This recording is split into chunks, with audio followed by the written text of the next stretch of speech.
आप में से किसी ने ट्राई किया इसके आगे का? अब असर्शन रीजन आ गए क्वेश्चन। एक मैं आपको पूरा करवा रहा हूं और सेकंड आपको खुद करना है फिर इसमें। अब है क्वेश्चन नंबर 45। क्वेश्चन नंबर 45 इसमें है मैच द कॉलम। तो कुछ क्वेश्चन आपके मैचिंग के भी आ सकते हैं। तो पहला इसमें standard solution, solution having same osmotic pressure at a given temperature that is given solution, that of given solution. Isotonic solution है solution whose osmotic pressure is less than that of another। एक है hypertonic और एक है hypotonic and hypertonic. तो आप किसके साथ क्लिक करोगे इसमें?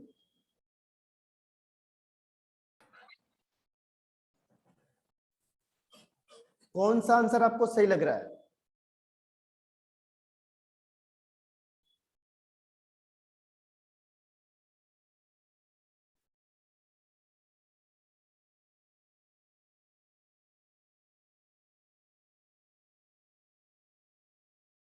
अच्छा श्रुति, और इसके अलावा कोई आंसर?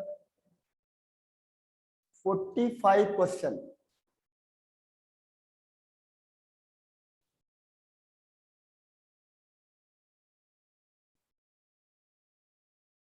अंबिका, यामिनी,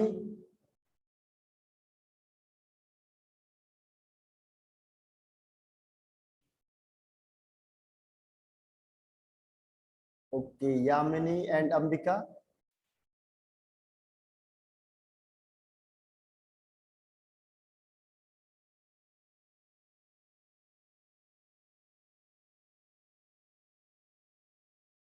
चलो मैं बता देता हूँ इसका आंसर आपको, ठीक है?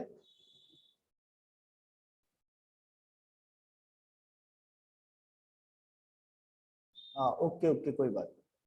तो देखो इसका आंसर है, इसका आंसर क्या है? देखो इसका आंसर है सैचुरेटेड सॉल्यूशन। इसका आंसर श्रुति ने सही बताया, 1। ठीक है, ए का 3 आंसर। देखो ए का 3, ए सैचुरेटेड सॉल्यूशन किसे बोलेंगे? A solution which contain maximum amount of solute that can be dissolve in a given amount of solvent at a given temperature. यानी आप उससे ज्यादा उसको डिसॉल्व नहीं कर सकते हो, that is called saturated solution. तो फर्स्ट का आंसर है 3। अब सेकंड का आंसर देखो, आइसो का मतलब तो सेम हो गया, आइसोटोनिक। तो फर्स्ट का आंसर हो गया ए। ठीक है, फर्स्ट का आंसर है 1, यानी जिसका ऑस्मोटिक प्रेशर सेम होता है that is called isotonic. Third one is hypo, hypo C का 2, ये वाला जिसका ऑस्मोटिक प्रेशर दूसरे से कम होता है तो हाइपो, और जिससे ज्यादा होता है तो हाइपर। तो 4 का 4 आंसर। ठीक है, तो ये हो गया आपका 1 2 3 4। तो ये इजी था, केवल डेफिनेशन बेस्ड था। आइसो का मतलब सेम ऑस्मोटिक प्रेशर, हाइपो का मतलब लेस ऑस्मोटिक प्रेशर, हाइपर का मतलब मोर ऑस्मोटिक प्रेशर, और सैचुरेटेड सॉल्यूशन का मतलब कि मैक्सिमम अमाउंट ही डिसॉल्व हो सकता है, उससे आगे डिसॉल्व नहीं हो सकता है। अब क्वेश्चन नंबर आ जाओ 46 पे। आज एक और मॉड्यूल में भेजूंगा, आज ये खत्म हो जाएगा बस, उसके बाद फिर हम नेक्स्ट में चलेंगे। ठीक है, तो इसमें कंप्लीट आप खुद करना है, आपने उससे कोशिश करना है, खुद कर दो, वो इससे इजी है। क्वेश्चन नंबर 46 का आंसर, क्वेश्चन नंबर 46 देखो, राउल्ट्स लॉ कौन सा इसमें से मैच कर रहा है? हेनरी लॉ कौन सा इसमें से मैच कर रहा है? एलिवेशन इन बॉइलिंग पॉइंट कौन सा मैच कर रहा है? तो फॉर्मूला बेस्ड है, और ऑस्मोटिक प्रेशर। ठीक है, अब वो चालाक करते हैं कि 5 दे देते ताकि कंफ्यूजन बना रहेगा। ठीक है, तो अब बताओ इसमें से कौन सा आंसर आपको सही लग रहा है 46 का आंसर?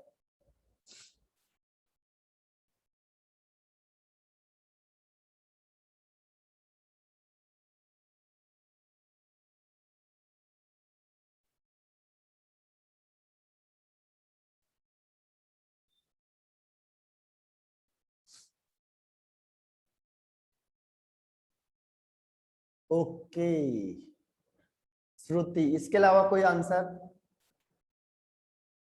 ये तो फॉर्मूला है, फॉर्मूला आपको याद होना चाहिए। ओके हेमंत, श्रुति,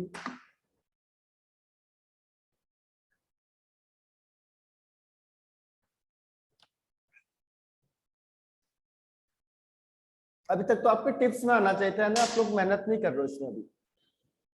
नहीं तो एकदम से तो बहुत इजी क्वेश्चन है, फॉर्मूला बेस्ड का मतलब हुआ इजी लेवल, क्योंकि फॉर्मूला तो लर्न होना ही चाहिए किसी भी हालत में। यामिनी ओके, और अंबिका?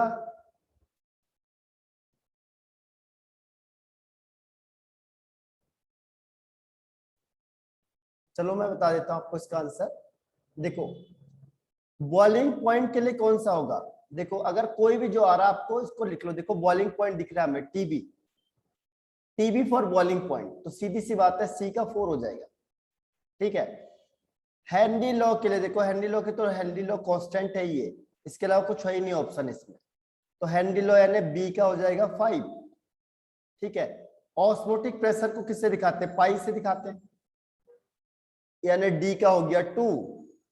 अब राउल्ट्स लॉ, राउल्ट्स लॉ के लिए कौन सा बचा है इसमें से, एफ तो हो नहीं सकता क्योंकि एफ तो फ्रीजिंग पॉइंट के लिए है, तो राउल्ट्स लॉ जाएगा 3 के लिए, यानी ए का 3। तो अब ये कौन सा आंसर मैच कर रहा है, ए का 3, ए का 3, यानी कि इसमें से दोनों में से सही है। उसके बाद बी का 5, बी का 5 पे देखो दोनों सही है, तो अब सी का 5, अच्छा सी का मैंने गलत, अच्छा सी का 4, सी का 4, अच्छा 4 और क्या कर दिया मैंने, ऑप्शन नॉट हियर, हाँ ऑप्शन नहीं है, एक मिनट में चेक कर लेता हूँ। देखो ऑस्मोटिक प्रेशर तो हो गया है डी का 2, डी का 2, ठीक है। सी का ये कह रहा है 1, अच्छा हाँ इसने मिसप्रिंट कर दी, यहाँ गलती कर दी इसने, ठीक है। हाँ नंबरिंग में गड़बड़ नहीं है, वो इन्होंने मिस्टेक कर दी है, इन्होंने मिस्टेक कर दी है, क्योंकि जो सी है ना, ये सी का आंसर था बॉइलिंग पॉइंट, सी का आंसर 4 है, उन्होंने 1 कर दिया उससे, तो ये गलती इन्होंने मिस्टेक कर दी है कि इन्होंने ये क्या नाम है इसका, बुक वालों ने इससे मिस्टेक कर दिया, ठीक है। क्योंकि तो क्लियर कट दिख रहा है, देखो जो राउल्स लॉ है उसका कौन सा हो जाएगा, 1 का 3 हो जाएगा। हेनरी लॉ किसमें है, हेनरी लॉ तो एक ही है, 5 हो जाएगा। बॉइलिंग पॉइंट वाला 4 हो जाएगा, ऑस्मोटिक प्रेशर वाला 2 हो जाएगा। 1 तो ऑप्शन में आना ही नहीं चाहिए था, इसने चारों जगह पे 1 1 1 दिखाया हुआ है, तो ये ऑटोमेटिकली आंसर क्या हो गया, गलत हो गया, ठीक है। तो ध्यान रखना आपको, इसका मतलब आपने तुक्का लगा दिया फिर, या आपको आना चाहिए था, ठीक है। ये क्या है, क्वेश्चन बेस्ड है, इसमें से इसके आंसर ही गलत है सारे। अब असर्शन रीजन पे आ जाते हैं, असर्शन रीजन पे आ जाते हैं कि वो कह रहा है 1.575 ग्राम H2C2O4 डॉट 2H2, इसे कहते हैं ऑक्सैलिक एसिड, ध्यान रखना ये क्या है, ऑक्सैलिक एसिड। इसका आप लोग टाइट्रेशन भी करोगे प्रैक्टिकल में। ऑक्सैलिक एसिड का फॉर्मूला ये है, वैसे ये होता है COOH, और ये COOH डॉट 2H2, ये फॉर्मूला होता है ऑक्सैलिक एसिड का, लेकिन इसको शॉर्टकट तरीके से ये भी दिखा देते हैं, H2C2O4 भी दिखा देते हैं, ठीक है। ध्यान रखना इसका मॉलिक्यूलर वेट होता है 126।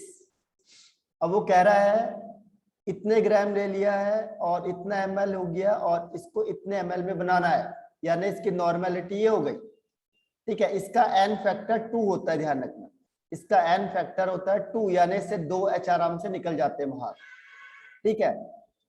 और वो कह रहा है इसे कि ये रीजन क्या है कि ये हाइड्रेट ऑर्गेनिक एसिड है। डाइहाइड्रेट का मतलब जिसमें 2 मॉलिक्यूल होते हैं उसे कहते हैं डाइहाइड्रेट। तो ये बताओ कि ये सही बोल रहा है या गलत बोल रहा है।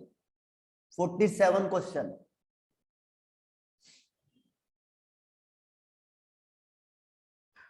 ओके अंबिका, और इसके अलावा कोई आंसर,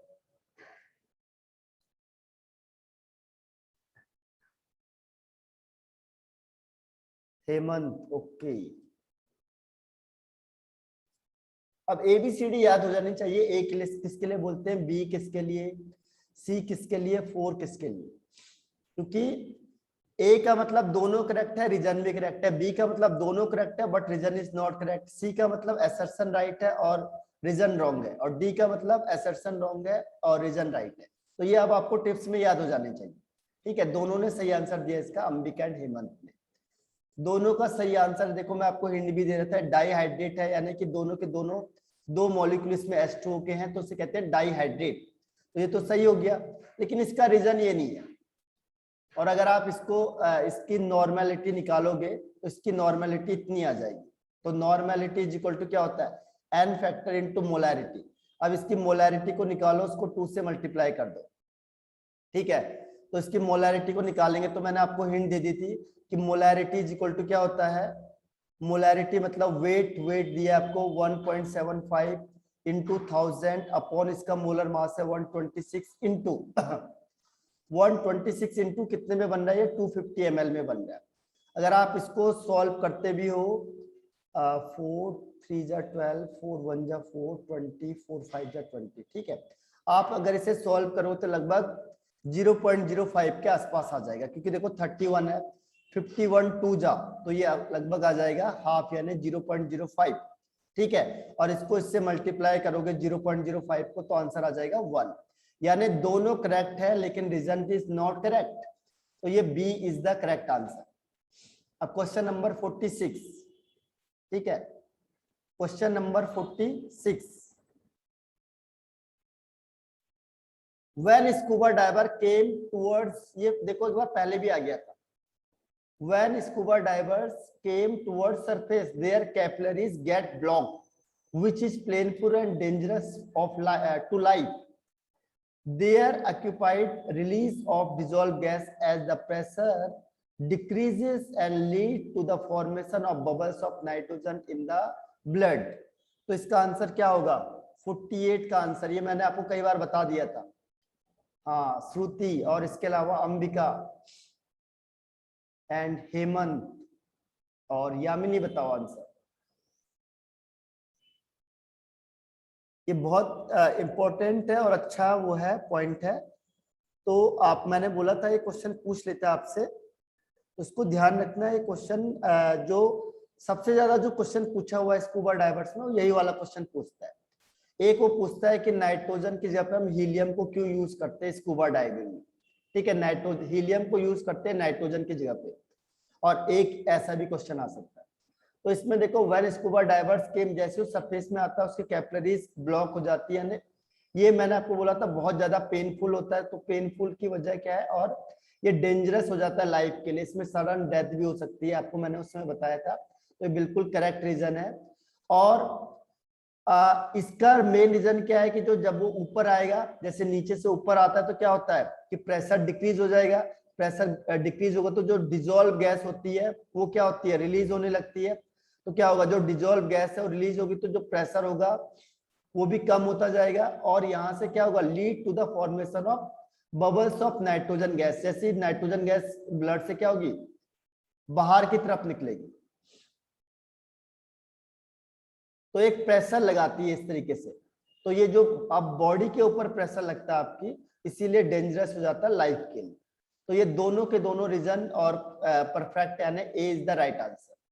दोनों ने सही आंसर दिया था इसमें, ठीक है। इसको ध्यान से देखना। अब क्वेश्चन नंबर 49, क्वेश्चन नंबर 49 है, molarity is a solution in liquid state change with temperature, और रीजन है the volume of solution change with the change in temperature. इसका आंसर क्या होगा, ये भी मैंने आपको बताया था, ये बहुत बार रिपीट हुआ था जब मैं आपको बता रहा था टेम्परेचर डिपेंडेंट और टेम्परेचर इंडिपेंडेंट क्वांटिटी कौन सी होती है। तो उसमें ये रीजन और दोनों थे, temperature dependent and independent. Okay Ambika.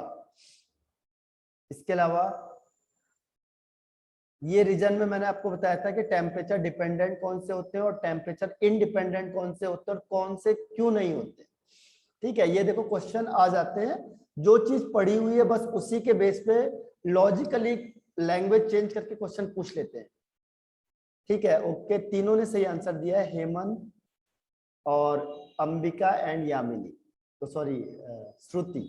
And what, where is Yamini? तो इसका आंसर बिल्कुल सही है, A is the right answer, A is the right answer. दोनों रीजन सही है। आपको बोला था मोलैरिटी, जिसमें भी वॉल्यूम आ जाएगा, मैंने कहा था वो टेम्परेचर डिपेंडेंट हो जाएगा, ठीक है। तो वॉल्यूम, क्योंकि वॉल्यूम टेम्परेचर के साथ साथ चेंज हो जाता है, इसीलिए मोलैरिटी टेम्परेचर डिपेंडेंट क्वांटिटी होती है। ठीक है, असर्शन रीजन के क्वेश्चन देखो, आप पहले कह रहे थे कि हम असर्शन रीजन को नहीं कर पाएंगे, तो ये प्रैक्टिस क्वेश्चन होते हैं जो अब आपको कुछ नहीं है, वो केवल लॉजिकल बेस्ड होते हैं बस। 50 question, when methyl alcohol is added to water, तो बॉइलिंग पॉइंट इंक्रीज हो जाता है। ठीक है, अभी हमने कल एक रीजन का बताया था, वही इसी में आ गया। और when a volatile solute is added to the volatile solvent, elevation in boiling point is observe. तो 50 का आंसर क्या लग रहा है आप लोगों को? 50 का आंसर क्या लग रहा है?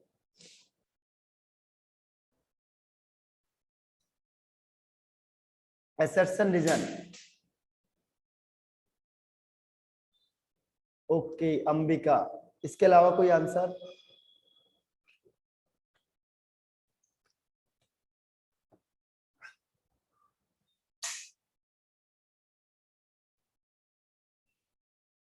श्रुति, हेमंत, यामिनी,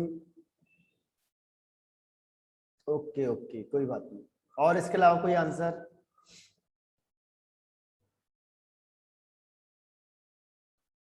नो आंसर। चलो मैं बता देता हूँ आपको इसका आंसर। इसका आंसर अंबिका आपने पहले से ही दिया था, ठीक है, बाद में आप मिस कर गई। इसमें देखो, जब भी अल्कोहल को वाटर में डिसॉल्व करेंगे, जब भी जैसे इथाइल अल्कोहल या मिथाइल अल्कोहल होगा, अल्कोहल को अगर आप वाटर में डिसॉल्व करोगे तो ये दिखाता है लोअर बॉइलिंग पॉइंट, यानी इसका बॉइलिंग पॉइंट क्या होता है? कम हो जाता है। ठीक है, ये किस में आता है? एजोट्रोपिक मिक्सचर में आ जाता है। एजोट्रोपिक मिक्सचर, अगर आपको ध्यान होगा, ठीक है, एजोट्रोपिक मिक्सचर में इसको आ जाता है। आपको मैंने इसका एग्जांपल भी दिया था कि जो वाटर होता है वो 373 पे बॉयल होता है, और जो अल्कोहल होता है जनरली वो होता है 352 पे। अब जब आप इन दोनों को मिक्सअप कर देते हो तो ये बन जाता है एजोट्रॉप्स। अब देखो क्वेश्चन इसने घुमा दिया, यहाँ पे एजोट्रॉप्स का एग्जांपल दे दिया। एजोट्रॉप्स में क्या होता है? वैसे आपने बिल्कुल सही बताया था कि अगर वाटर को ऐड करेंगे तो बॉइलिंग पॉइंट हर हमेशा इंक्रीज होगा, लेकिन एजोट्रॉप्स के केस में थोड़ा सा ये चीजें चेंज हो जाती है। यहाँ पे इसका जो मिक्सचर होता है, इसका टेम्परेचर जाता है 351 पॉइंट समथिंग, यानी कि डिक्रीज हो जाता है। इसे कहते हैं मिनिमम एजोट्रॉप्स। ये होता है मिनिमम एजोट्रॉप्स, तो इसीलिए ये स्टेटमेंट इसका रॉन्ग हो गया। सेकंड है व्हेन अ वोलेटाइल सॉल्यूट, अगर किसी भी वोलेटाइल सॉल्यूट को अगर हम ऐड करेंगे सॉल्वेंट में तो उसका बॉइलिंग पॉइंट इंक्रीज होगा, ये बिल्कुल सही है। और यहाँ पे क्यों नहीं हो रहा है? क्योंकि यहाँ पे एजोट्रॉप्स फॉर्मेशन हो जाता है, वीक हाइड्रोजन बॉन्डिंग बनती है, जिसकी वजह से उसका बॉइलिंग पॉइंट कम हो जाता है। ठीक है, तो इसका डी आंसर है, डी, यानी कि assertion is wrong but reason is right. तो इसीलिए देखो, अगर आपको पर्टिकुलर नॉलेज नहीं है किसी चीज की तो फिर उसमें आंसर देना क्या होगा? मुश्किल हो जाएगा। तो जो भी मिनिमम एजोट्रॉप्स होते हैं वो अलग शो कर देते हैं, minimum azeotropes. Question number 51, sum of the mole fraction of the all component of the solution is unity, और रीजन है the mole fraction is a temperature dependent quantity. अब बताओ, ये तो इजी है क्वेश्चन बहुत, इसका आंसर तो बहुत आसान है 51 का। ए बी सी डी में से कौन सा टिक करोगे आप? ओके श्रुति, अंबिका, हाँ जो श्रुति आपने ये बताया, ये आपको 3 वाला है, सी वाला रीजन आप ये कह सकते हो। और इसके अलावा कोई आंसर? हेमंत, यामिनी,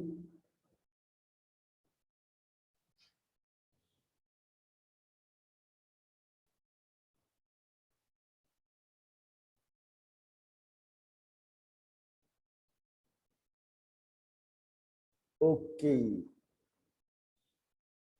तो इसका आंसर, हाँ सबने सही दिया हुआ है, तीनों ने सही दिया हुआ इसका आंसर।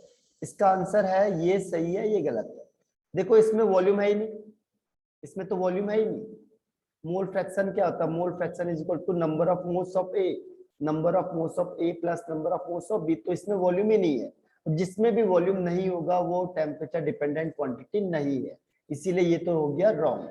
और ये राइट है, क्योंकि जितने भी मोल फ्रैक्शन को क्या कहते हैं? फ्रैक्शन का मतलब पार्ट।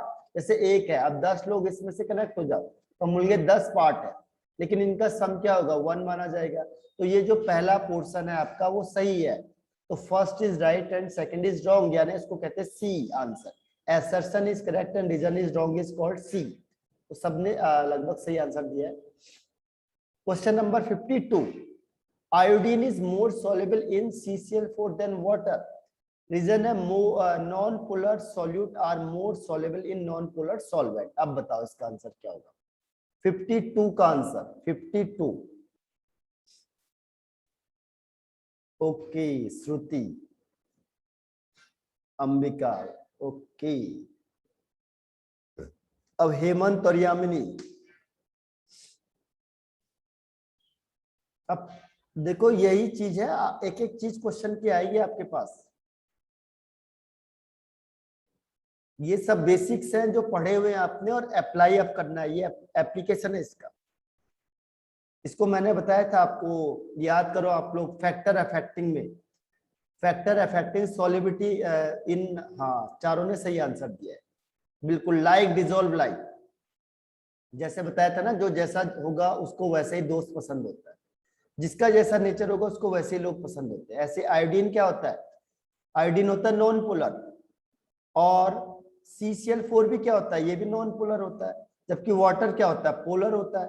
जो नॉन पोलर है वो नॉन पोलर में ज्यादा अच्छा घुलेगा, यानी कि जो जैसा, ऐसे कहते हैं like dissolve like, like dissolve like, जो जैसा है उसको वैसा ही पसंद आता है, ठीक है, लाइक डिजोल्व लाइक।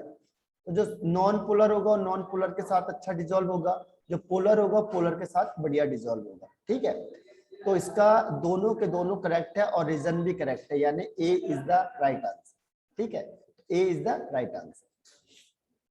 अब 53 का, द वाटर पोच of stand cold pack for treating athletic injuries breaks when squeezed and NH4NO3 dissolve in water to the lower the temperature. Reason क्या है? Addition of non-volatile solute into solvent result with depression of the freezing point of the solvent. तो 53 का answer क्या लग रहा है आप लोगों को? 53। अगर कोई एथलेटिक्स आपने देखा होगा कि जब वो उसको चोट लगती है, इंजरीज होती है, तो क्या करते हैं? ठंडी चीज को लगाते हैं वहां पे, ठीक है, और उसमें NH4NO3 को मिक्स कर देते हैं, ताकि क्या होगा? उसका टेम्परेचर और कम हो जाता है, और वहां पे ठंडी चीज चाहिए होती है, क्योंकि ठंडी चीज अगर आपने एथलेटिक्स देखा होगा तो उनमें देखो जहाँ पे चोट लगती है तो ठंडा सा कुछ चीज मिलाते हैं वहां पे, जिससे रिलैक्स मिलता है, ठीक है।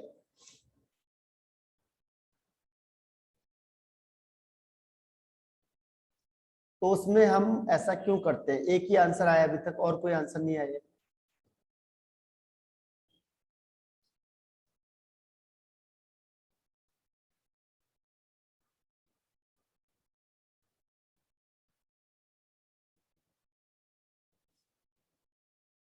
ओके हेमंत, अंबिका, और कोई आंसर? चलो मैं बता देता हूं, ये दोनों के दोनों रीजन इसके करेक्ट है, यानी A is the right answer. Reason भी करेक्ट है, क्योंकि जैसे हम कोई नॉन वोलेटाइल सॉल्यूट को मिक्स करते हैं, ठीक है, तो उसका फ्रीजिंग पॉइंट कम हो जाता है, इसीलिए हम क्या मिलाते हैं उसमें? NH4NO3 को उसमें डिजोल्व कर देते हैं वाटर में, ताकि उसका टेम्परेचर क्या होता है? कम हो जाता है। तो वहां पे ठंडा, जितना ठंडा होगा उतना ज्यादा उसको रिलैक्स फील होता है, क्योंकि गर्मी होती है।